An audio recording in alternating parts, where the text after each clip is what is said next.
Step into the ring, feel the power, wrestling dreams. This is your hour. Heroes and heels collide, legends standing tall. All right, so WrestleDream is in the books, but we're not letting you off that easy. Oh no, not even close. We're going deep, like really deep on this one. We're talking those little things you might have missed, those storylines that are really starting to cook, the stuff that has you hitting rewind, like, hold on, did you catch that? Exactly. And we've got count them, three different perspectives on all the action. So buckle up, because this is going to be a wild ride. Let's kick things off with 0 Hour, which was anything but a typical pre-show. Brian Cage just dismantled Atlantis Jr. for that ROH World Television Championship. What a statement right out of the gate. Talk about a power move, right? I mean, Cage has always been a force to be reckoned with, but this felt different, you know? I see what you mean, like a real statement, almost like a changing of the guard kind of thing. Yeah, exactly. It was calculated, it was dominant, like...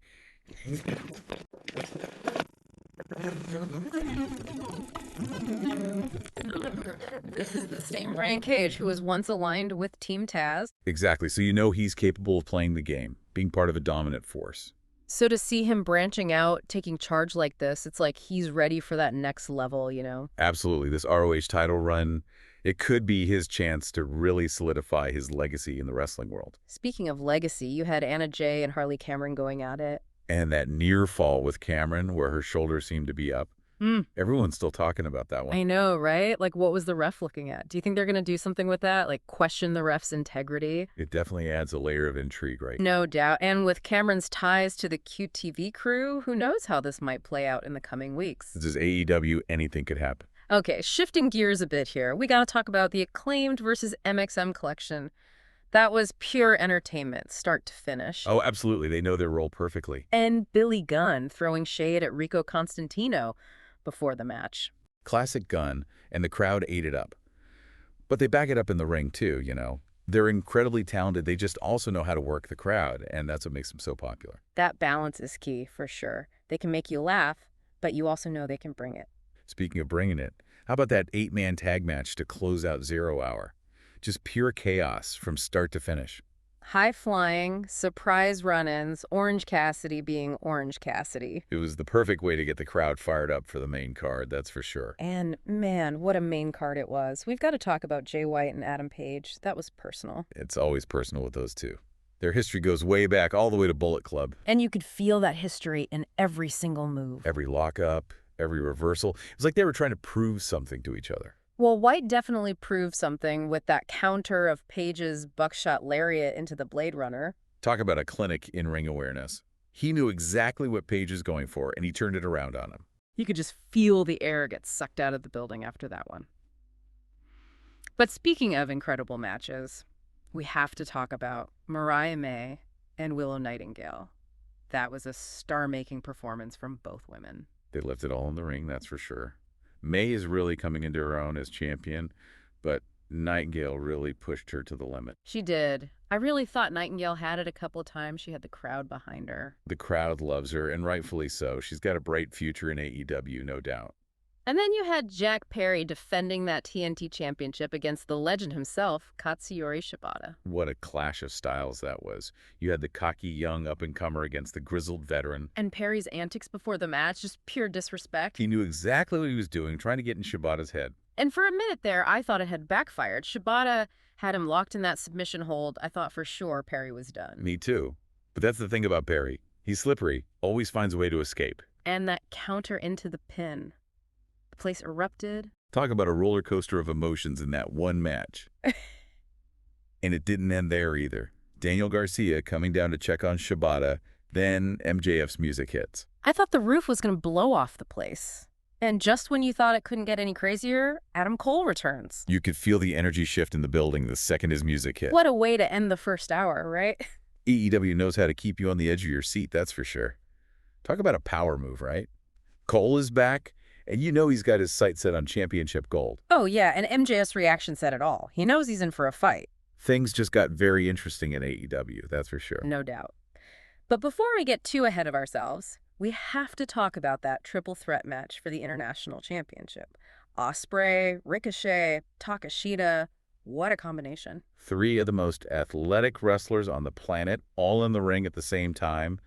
It was like a video game come to life. The pace was insane. I mean, 1 minute, Ospreay's flying through the air, the next, Ricochet's bouncing off the ropes, and Takeshida's right there with them every step of the way. And he hung in there, too. Takeshita took a beating in that match, but just kept coming back for more. He earned a lot of respect that night, that's for sure. And that running knee for the win, wow. Just brutal. A star-making performance for sure, but let's not forget the role Kyle Fletcher played in all of this. Oh, man, that betrayal. I mean, to do that to your former tag team partner on that stage, brutal. He's sending a message, no doubt. Fletcher's done being an Ospreay's shadow. He's making it clear he's a force to be reckoned with in his own right. And that Tiger Driver 91 on the ramp afterwards, just adding insult to injury. I think we've only seen the beginning of this rivalry. Oh, for sure. This is far from over. Speaking of intense rivalries, we have to talk about Darby Allin versus Brody King. No, that was a grudge match. These two just beat the living daylights out of each other. I mean, Allen's toughness is legendary, but King was throwing him around like a rag doll at times. Those slams onto the steel steps, I winced every time. Me too, but you gotta hand it to Allen. He just kept getting back up no matter what King threw at him. And that moment at the end where they shook hands. Respect, pure and simple. Absolutely. They both earned their stripes in that match. Okay, so moving on, the ROH World Championship was on the line as Mark Briscoe defended against Chris Jericho. This one got a little crazy, didn't it? You could tell how much this match meant to Briscoe defending his brother's legacy. And Jericho, to his credit, he brought the fight. Jericho always brings it, but I don't think he was expecting Briscoe to break out the J-Driller, not once, but twice. You could hear the crowd erupt when he get that second one. What a moment. Talk about poetic justice, right? Using Jericho's own move against him to win the championship. Okay, we've got to talk about the tag team title match. The Young Bucks defending against Private Party. That was a clinic in tag team wrestling. The Young Bucks are just on another level. The way they move together, it's like they're two parts of the same brain. They make it look so effortless, but the timing, the precision, it's incredible. And Private Party, they really stepped up their game for this one. They had some incredible near falls. Really had me thinking they might pull off the upset. They may not have won, but they prove they belong in the conversation, that's for sure. They're a team on the rise, no doubt. Okay, so now, the main event. Bryan Danielson putting his career on the line against Jon Moxley for the AEW World Championship. I don't even know where to start with this one. It was intense, that's for sure. You could feel the weight of the moment, the history between those two men. The crowd was electric, hanging on every move. Moxley was like a man possessed, just relentless in his attack. And those headbutts, man. I swear I could hear the thudding all the way from the cheap seats. He was targeting Danielson's neck, and you can tell it was taking its toll. But Danielson, he's a warrior, kept coming back for more. Those two Busaiku knees, I thought those were it, but Moxley kicked out. I know, right? The place went nuts. But Moxley just wouldn't quit, and that pile driver, that Gotch-style pile driver, I thought that was the end for Danielson. He kicked out of that, too.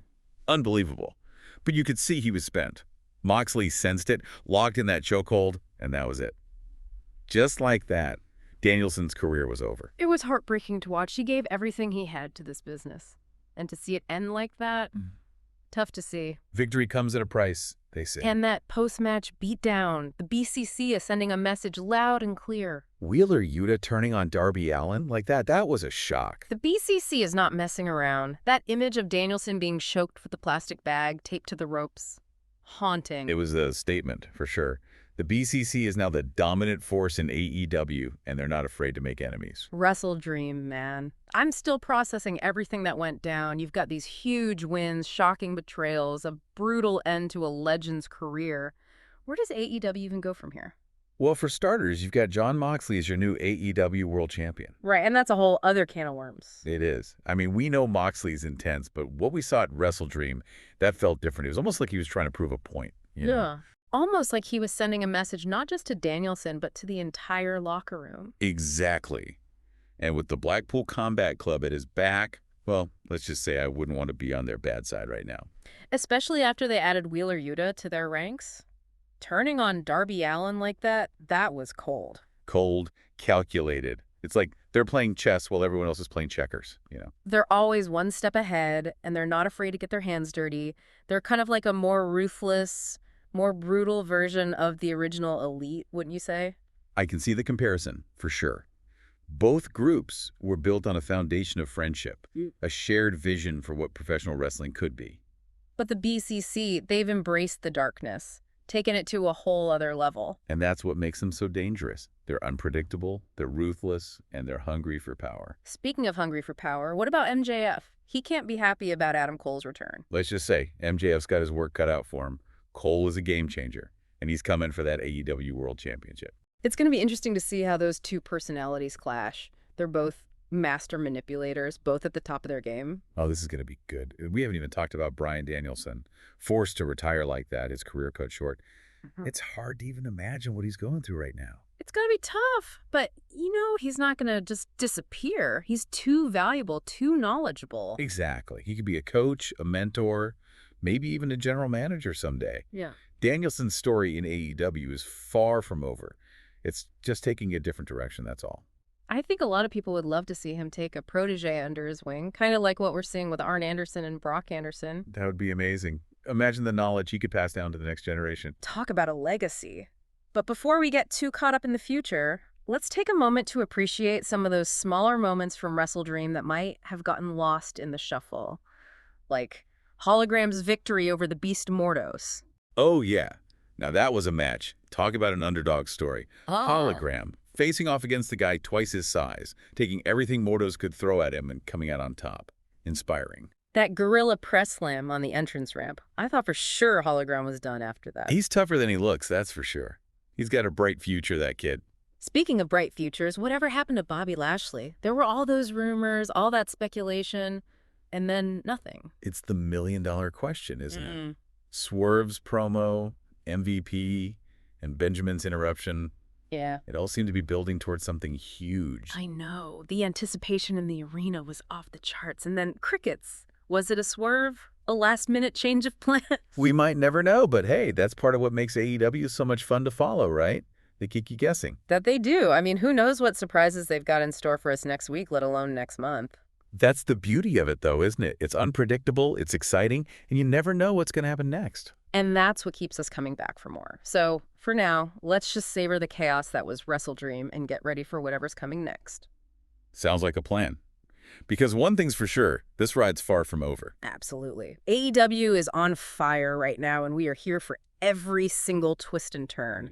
This has been The Deep Dive, folks, your guide to all things professional wrestling. We'll catch you next time for another deep dive into the world of AEW. Be well, everybody, and remember, keep those heads on a swivel and those dives deep.